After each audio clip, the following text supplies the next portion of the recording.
Hello everyone, this is Matthew with Evidence-Based Faith. Thank you so much for coming onto my channel.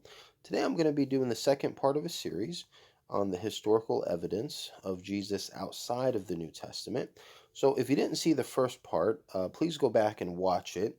It's just listed as the historical evidence of Jesus outside the New Testament, part 1. In that video, we talk about Tacitus. Now, we're actually going to be talking about Tacitus again today, but in the previous video, I had given you guys 4 different facts that we could actually get from the writing of Tacitus.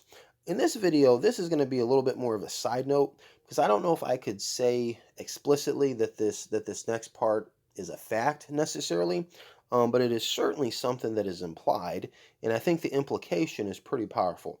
So I'm going to go ahead and read the writing again, and I'm going to show you what I mean. Nero fastened the guild on a class hated for their abominations, called Christians by the populace. Christus, from whom the name had its origin, suffered the extreme penalty during the reign of Tiberius at the hands of Pontius Pilatus, and a most mischievous superstition, thus checked for the moment, again broke out not only in Judea, the first source of the evil, but even in Rome. So the part that I'm referring to here is when it says a most mischievous superstition. Now, I think it's pretty clear there can only be one thing that it's talking about, and that, of course, is the resurrection. Now, the reason I think this is so important to point out, and the reason I think the implication is so powerful, is the fact that this is a secular writing, and it's indirectly referring to the resurrection.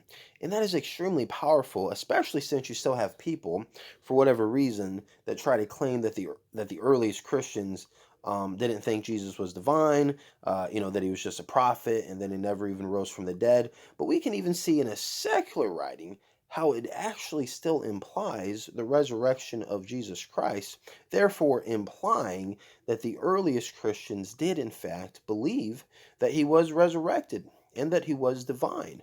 So this is something that we definitely need to point out, especially since people are trying to make those claims. And I think, given that, and also given the other evidence that I'm going to be going through in this series, we're going to see that we have a very, very strong case for the existence of Jesus Christ as well as the divinity of Christ. So thank you guys for watching. That's all I have for you in this video, and please remember to like and subscribe.